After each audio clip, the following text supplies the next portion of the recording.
लंबे समय तक यदि मनुष्य के जीवन में कठिनाइयां परेशानियां रहे, प्रयास करने के बाद भी सफलता ना मिल रही हो, तो व्यक्ति क्या है, हताश हो जाता है। उसको लगता है कि किस्मत मेरी खराब है, मेहनत का कोई फल मुझे नहीं मिल रहा, क्योंकि हमारे हाथ में तो कर्म करना है। किस्मत कब रंग लाएगी ये हमारे हाथ में नहीं है। तो अब ये वही समय है जब देव गुरु बृहस्पति मार्गी हो रहे हैं 11 मार्च से 31 अक्टूबर तक। 11 मार्च से 2 जून तक ये मिथुन राशि में मार्गी हो रहे हैं। और देखिए दोनों में ही ये अपने पसंदीदा नक्षत्र में रहेंगे। 11 मार्च से लेकर के 2 जून तक ये अपने पुनर्वसु नक्षत्र में रहेंगे, जो कि पुनः वापसी का है। 2 जून के बाद ये आपके अश्लेषा नक्षत्र में रहेंगे, और ये नक्षत्र भी देखिए बदलाव दिखाता है, परिवर्तन लाता है। और 2 जून से लेकर के 31 अक्टूबर तक ये अपनी उच्च राशि कर्क में प्रवेश करेंगे। राहु देखिए इस टाइम आपकी राशि में गोचर कर रहे हैं, और शनि की 7.5 आप पर से उतर रही है, और शनि की भी पोजीशन इस टाइम काफी बेहतर है, और ये अपने ही नक्षत्र में गोचर कर रहे हैं। अब आपको आपके कर्म का, मेहनत के अकॉर्डिंग रिजल्ट अब ये आपको प्रदान करेंगे। जय माता दी, मैं हूँ एस्ट्रोलॉजर नीलू चौधरी। मेरे चैनल ग्रहों की माया में आपका स्वागत है। कुंभ राशि के जातकों, देखिए यदि आप नए हैं तो प्लीज चैनल को सब्सक्राइब कर लीजिए, लाइक करें और कमेंट बॉक्स में हर हर महादेव लिखें। देव गुरु बृहस्पति की मार्गी होते ही आप देखेंगे कि लाइफ में चीजें आगे बढ़ रही हैं। जो मतलब कंफ्यूजन की स्थिति बनी हुई थी, समझ में नहीं आ रहा था, मतलब एक क्लैरिटी नहीं थी, तो अब विजन आपके समझ में आने लगेगा।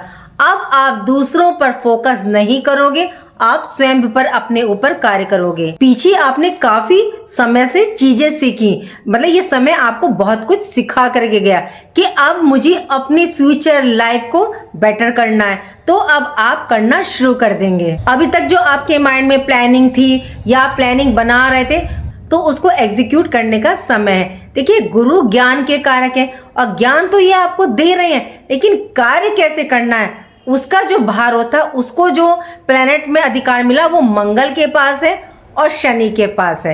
तो ये कार्य क्षेत्र शनि और मंगल के पास है, और आपकी राशि में कार्य क्षेत्र के स्वामी मंगल है, और आपकी स्वयं की राशि के स्वामी शनिदेव है। तो ज्ञान के बिना तो कर्म देखिए संभव ही नहीं है। कर्म के बिना ज्ञान, दोनों एक दूसरे के पूरक है। ज्ञान को कर्म की आवश्यकता होती ही है। यदि आप कर्म नहीं करोगे तो ज्ञान को लेकर के क्या करोगे? तो दोनों एक दूसरे के पूरक हैं। देवगुरु बृहस्पति 2 जून तक आपके पंचम भाव में रहेंगे, और इनकी मार्गी पंचम दृष्टि आपके भाग्य स्थान पर। तो ये दृष्टि high education, research, knowledge, wisdom के लिए काफी अच्छी है। सीनियर, बॉस, पिता का आपको साथ प्राप्त होगा, अपॉर्चुनिटीज आपको मिल सकती हैं।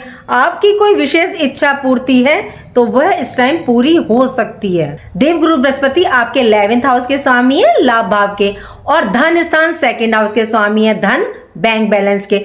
11 मार्च से मार्गी होकर के गुरु की दृष्टि 2nd हाउस पर, तो प्रमोशन के प्रबल योग है, लेकिन ये डिपेंड करेगा आपकी अपनी मेहनत, एफर्ट्स पर। यदि आपने पूरी मेहनत की है, एफर्ट्स काम में डाला है, तो 100% आपको प्रमोशन के योग ये निर्मित करेंगे देवगुरु बृहस्पति।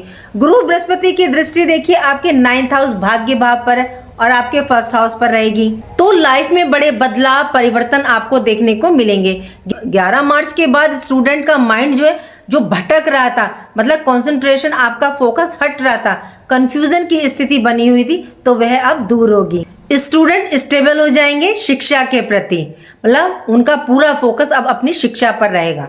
आप किसी इंस्टीट्यूट, कोचिंग में एडमिशन लेना चाहते हैं तो आप लेंगे, और ये समय कुछ सीखने का है, कुछ करने का है। एक सबसे बड़ी चीज जो दिख रही है, 11 मार्च के बाद 31 अक्टूबर तक इस टाइम पीरियड में धार्मिक यात्राएं, या आप स्वयं स्पिरिचुअल हो जाओगे, या आपका ध्यान मतलब धर्म, अध्यात्म की ओर होना शुरू हो जाएगा, और आप अपने अंदर ना इस टाइम पॉजिटिव एनर्जी को फील करोगे, जिससे आपकी ऑरा पॉजिटिव होगी, और आप अपने आप को हील करोगे। और ये देखिए आपकी राशि के स्वामी की डिमांड भी है, और वह गुरु की ही राशि में विराजमान है। जैसे ही गुरु 2 जून को अपनी उच्च राशि कर्क राशि में प्रवेश करेंगे, तो आपके 6th हाउस में, वो भी 12 साल के बाद, तो गुरु की दृष्टियां भी देखिए उच्च हो जाएंगी। तो 10th हाउस, 12th हाउस पर और 2nd हाउस पर, यानी कि अपने स्वयं के घर पर रहेंगी इनकी दृष्टि। तो 10th हाउस किस चीज का? कैरियर का, कर्म का भाव है। तो जून के बाद आपको लगेगा कि मुझे कैरियर में ग्रोथ लेनी है, वर्क प्लेस पर मतलब चेंज लाना चाहिए, वर्क प्लेस पर चेंज लाना चाहोगे, जॉब स्विच करना चाहोगे, स्थान परिवर्तन करने की सोचोगे और आपको देखिए सफलता प्राप्त भी होगी। गुरु बृहस्पति की दृष्टि आपके 12th हाउस पर भी है, तो यदि आप फॉरेन जाना चाहते हैं या जॉब फॉरेन रिलेटेड आपका काम है तो बेहतरीन, बहुत बढ़िया है। एमएनसी कंपनी में आपकी जॉब लग सकती है, क्योंकि देखिए वजह होती है क्यों, गुरु बृहस्पति की दृष्टि आपके कर्म भाव पर और 12th हाउस पर, दोनों का कनेक्शन बन रहा है, कैरियर का और विदेश का। मेडिकल फील्ड से हैं आप तो काफी अच्छा रहेगा आपके लिए समय। गुरु की दृष्टि आपके 2nd हाउस वाणी के भाव पर, वाणी आपकी ना पीछे काफी टाइम से कर्कश या यूं कहे कि आप किसी को कुछ भी बोल देते थे, स्ट्रेट फॉरवर्ड, जिससे फैमिली में डिस्प्यूट भी देखे जाते थे, कोई वाद विवाद की स्थिति भी उत्पन्न हो जाती होगी या किसी को कोई बात बुरी लग भी जाती होगी आपकी। और अब गुरु की अमृत दृष्टि पड़ने से वाणी में आपके मधुरता सुधार देखने को मिलेगा।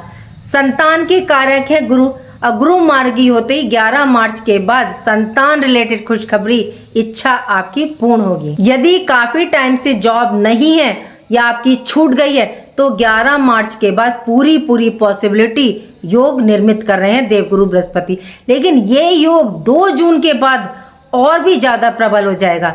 खर्चों में, व्यय में आपको देखिए इस टाइम अधिकता देखने को मिलेगी, कुछ अननेसेसरी खर्चे भी आपके हो सकते हैं घूमने फिरने पर, क्योंकि व्यय भाव पर इनकी दृष्टि है। इस समय आपको स्वयं लगेगा कि मुझे अपने प्रमोशन के लिए बात करनी है, वर्क प्लेस पर बदलाव परिवर्तन आपको इस टाइम देखिए देखने को मिलेगा। 6th हाउस में गुरु है और गुरु देखिए विस्तार के कारक हैं, तो शत्रु आपके इस टाइम बढ़ेंगे लेकिन परास्त भी हो जाएंगे। स्वास्थ्य में आपको ध्यान रखना पड़ेगा, अगर आपको लीवर संबंधी प्रॉब्लम है, इंडाइजेशन की है तो फैट डायबिटिक प्रॉब्लम आपको देखी जा सकती है, तो खान पान का अपना देखिए विशेष ध्यान रखिएगा। देखिए आपकी राशि में राहु गोचर करें और मंगल राहु का योग यहाँ पूरे मार्च रहने वाला है, यानी कि ये यहाँ अंगारक योग बना रहे हैं और राहु चंद्रमा के ऊपर है आपके 1st हाउस में, तो मन को थोड़ा सा भ्रमित कंफ्यूजन ये देते हैं, ओवर एक्साइटमेंट, ओवर कॉन्फिडेंस, बहुत ज्यादा सोचने आप इस टाइम लगते हो, नेगेटिव थॉट्स, इससे आपको इस टाइम ना बचना है और इसका सबसे अच्छा उपाय है कि आप राहु और मंगल का उपाय करके चलें। अगर आप देखिए ब्लड डोनेट कर सकते हैं तो ये बहुत अच्छा है, अगर आप स्वस्थ हैं तो, नहीं तो कोई दिक्कत नहीं है, आप मसूर की दाल लीजिए, आप मंदिर में दान कर दीजिए, मतलब 10-15 दिन में एक बार। दूसरा उपाय है, राहु और मंगल दोनों ही शिव का प्रतिनिधित्व करते हैं। राहु को कलयुग का अधिपत्य होने का अधिकार प्राप्त हुआ था और मंगल भगवान शिव के पसीने से उत्पन्न हुए हैं। तो यहाँ आपको क्या करना है कि आप 1 लोटे जल में गुड़, शहद, शक्कर डाल के सफेद तिल जरूर डालेगा और शिवलिंग पर इसको अर्पित करें, मतलब शिवलिंग का जल अभिषेक करें, लेकिन रुद्राष्टकम बोलते हुए। रुद्राष्टकम क्या है? नमामि श्मशान निर्वाण रूपम विभुम व्यापकम ब्रह्मा वेद स्वरूपम। यदि आपको याद है तो ठीक है, नहीं तो आप ओम नमः शिवाय या नमः शिवाय, पंचाक्षरी या षडाक्षरी कोई सा भी मंत्र आप कर सकते हैं। और अपनी राशि के स्वामी को देखिए उच्च रख के चलें। ये कैसे होगा?